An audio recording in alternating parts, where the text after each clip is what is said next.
Welcome back to my vlog. Guys, আমাৰ মানে আজি মেলা লাষ্ট দোকান আছিল গাইস। সব খামৰি ললো গাইস। বাহিৰৰ পৰা সব খাবৰি ললো। সো গাইস ইখন মানে ইলেক্ট্ৰিকেল দোকান আছিল, আমি মানে মেলা কাৰণে ভাড়াত লৈছিলো। আৰু গাইস চাক এটা ঠাণ্ডা লাগিছিল। ভাই কৈ দিয়া মেলাত দোকান দি কেনেকুৱা লাগিল ইমান দিন?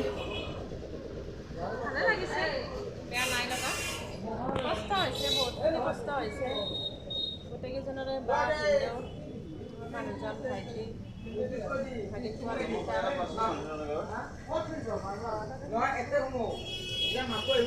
চবখিনি লগ লাগি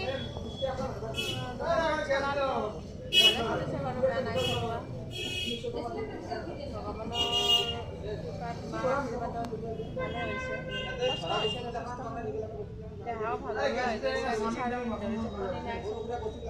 ঘৰ কেনেকুৱা নাই দেখা। এয়াই আৰু ইমানখিনি ভাল লাগে।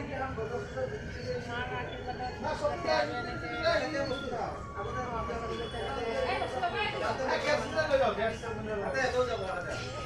So guys, এটা আমি খাব ললো। ভিডিওটা যদি ভাল like comment and share subscribe করুন। বাই বাই।